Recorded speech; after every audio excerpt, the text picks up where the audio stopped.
जो पूरे हरियाणा प्रदेश में 22 के 22 जिलों में प्रदेश अध्यक्ष के नियुक्ति के बाद मैंने शुरुआत की। आज मैं यहाँ पर पहुँचा और 2 स्वागत पुंडरी के अंदर, 1 स्वागत यहाँ कैथल के अंदर, और अब आप सब से प्रेस से रूबरू आपके सामने हूँ। और भारतीय जनता पार्टी एक ऐसी पार्टी है जो लोकतांत्रिक ढंग के साथ सभी भारतीय जनता पार्टी के कार्यकर्ता एक परिवार की भांति काम करते हैं। और आज कैथल ज़िले में जो चारों विधानसभा हैं, सभी कार्यकर्ता भारतीय जनता पार्टी के इस 2024 का जो चुनावी अभियान है, इसमें सभी जुटे हैं, सभी काम पर लगे हैं। और भारतीय जनता पार्टी के अनेक प्रोग्राम हमने तय किए हैं कि हमारे सभी जिला की बैठकें हों, मंडलों की बैठकें हों, विधानसभा स्तर के हमारे प्रोग्राम हों और बूथ की बैठकें हों। इस प्रकार की योजना के साथ हम 2024 की चुनावी तैयारी में जुटे हैं और पूरी मजबूती के साथ भारतीय जनता पार्टी का कार्यकर्ता जनता के बीच में जाके जो सरकार की 10 वर्षों की उपलब्धियां हैं उसको बताने का काम करेंगे। और हमारे लोकप्रिय मुख्यमंत्री नायब सिंह सैनी जी ने जिस प्रकार से जन सुविधाओं को लेकर और विकास के काम को लेकर पहल शुरू की है, गरीब आदमी को 1000 किलोमीटर तक की मुफ्त यात्रा करने का जो तोहफा 6 तारीख को दिया, किसानों के लिए 23 फसलें MSP पर खरीदने की गारंटी हरियाणा सरकार ने दी। हरियाणा पहला प्रांत बना है। और बिजली के ट्रांसफार्मर को ख़राब होने पर जो किसान को पैसा देना पड़ता था वो सरकार फ्री किया है।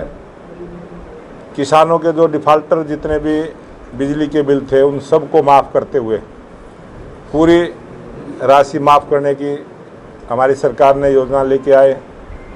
133 करोड़ रुपए का जो आबियाना बिल पानी का था उसको पूरी तरह से माफ़ करने का काम किया। किसानों का जो फसल बीमा योजना का जो पैसा रुका हुआ था, 6000 किसानों को भी वो फसल के बीमे की योजना का लाभ सीधा किसान को देने का काम किया है। और मैं आज ये मानता हूँ कि चाहे सड़कें हों, चाहे बिजली हो, चाहे शिक्षा के जितने भी संस्थान हैं, स्कूल हैं, कॉलेज हैं, या स्वास्थ्य के लिहाज से पूरे हरियाणा प्रदेश में आज प्रत्येक जिला हेडक्वार्टर पर अच्छे हॉस्पिटल बना के हमारी सरकार ने सभी का ध्यान रखा है। महिला हो, युवा हो, किसान हो, गरीब हो, सबके लिए अनेक योजनाएं लेके आए। और हरियाणा प्रदेश के युवाओं के लिए भी जो TGT की 7400 बच्चों की सीधी भर्ती, 3000 D ग्रुप की भर्ती और 1,20,000 ऐसे कर्मचारियों के भी नियमित करने का जो काम किया। आज तक जितनी भी सरकारें हरियाणा प्रदेश में रही हैं, इतनी नौकरियां किसी सरकार ने नहीं दी, इतने बड़े स्तर पर किसी को भी नियमित करने का काम नहीं किया। और जो भी छोटी मोटी और भी किसी भी डिपार्टमेंट की या किसी विभाग की या जनता की जो भी कोई डिमांड आएगी उस पर भी हमारे लोकप्रिय मुख्यमंत्री नायब सिंह सैनी खुले मन के साथ जनता की सेवा में जुटे हैं। और जो हमारी पार्टी का मूल मंत्र है, सेवा ही संगठन, सेवा भाव से सरकार आज हरियाणा प्रदेश की काम कर रही है। और एक वातावरण बना हरियाणा प्रदेश में कि आने वाले इस विधानसभा चुनाव में तीसरी बार लोकप्रिय मुख्यमंत्री नायब सिंह सैनी जी के नेतृत्व में हरियाणा प्रदेश में स्पष्ट बहुमत की सरकार भारतीय जनता पार्टी। हमने कल ही 90 की 90 विधानसभाओं के सभी कार्यकर्ताओं का, क्योंकि मैंने पहले ही कहा, ये पार्टी एक परिवार की तरह काम करती है और परिवार के प्रत्येक आदमी की पूछ करते हुए, उसको सम्मान देते हुए प्रत्येक कार्यकर्ता से राय शुमारी करने का हमने काम किया है कि किस विधानसभा में कौन नेता ठीक रहेगा। ऐसे प्रत्येक कार्यकर्ता से हमने 3 नाम लेकर इस काम को आगे बढ़ाया। आपने बताया, इसी प्रकार से जो कुछ और काम बचे हैं उनको भी हम पूरा करेंगे। अब की बार क्या नए चेहरों को भी मौका मिलने की संभावनाएं हैं टिकट वितरण में? जब भी चुनाव हुए हैं हमेशा से ही नए चेहरों को कुछ स्थान मिलता है, कुछ पुराने चेहरे कोई दूसरी ड्यूटी उनको मिल जाती है। और भारतीय जनता पार्टी कार्यकर्ताओं की पार्टी है, सभी कार्यकर्ताओं को मान सम्मान के साथ काम देना ये पार्टी का हमारा पुराना सिस्टम है। कांग्रेस यात्रा निकाल रही है, इसका हिसाब देश की जनता ने 2014 में भी दिया था और 2019 में भी उसका जवाब दिया था और अब 2024 में भी जनता जवाब देगी।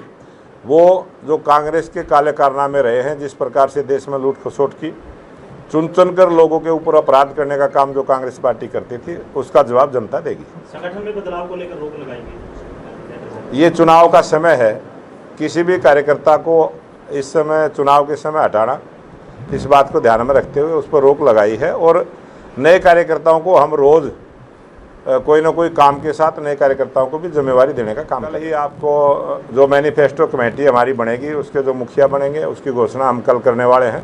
आज शाम को हमारी बैठक है और उसमें हम फैसला करेंगे। और चुनाव समिति की हमने घोषणा की है, चुनाव प्रबंधन समिति की भी हमने घोषणा की है 32 लोगों की, और उसमें करीब 50-60 कार्यकर्ताओं को और जोड़ते हुए उसको भी बढ़ाने का काम करेंगे। ये 1-2 दिन में लिस्ट आ जाएगी। कैप्टन में जिला परिषद के सफाई घोटाले में सर एक भाजपा के नेता का नाम जुड़ा है। किस चीज़ में? कैप्टन में जिला परिषद सफाई घोटाले में भाजपा नेता का नाम जुड़ा है। भारतीय जनता पार्टी की सरकार जहाँ भी जिस भी प्रांत में है, भारतीय जनता पार्टी के किसी भी नेता पर आज तक ना कोई आरोप लगा है। राजनीतिक रूप से कोई किसी का नाम ले सकता है, लेकिन भारतीय जनता पार्टी का कोई भी नेता इस प्रकार के स्कैंडल में कभी फंसता भी नहीं है और वो करता भी नहीं है। मनीष कटवाड़ को जिम्मेवारी दी गई है कैप्टन के साथ, अशोक गुर्जर को अभी कोई स्थान नहीं दिया गया, क्या कुछ अभी बड़ी जिम्मेवारी देनी? अशोक गुर्जर जी हमारे बहुत वरिष्ठ नेता हैं और 4 प्रदेश अध्यक्षों के साथ उन्होंने काम किया है, बहुत अच्छा अनुभव है। आज जो कैथल के अंदर जो हमारा मजबूत संगठन है, इसमें बहुत बड़ा रोल अशोक गुर्जर जी का है। Thank you.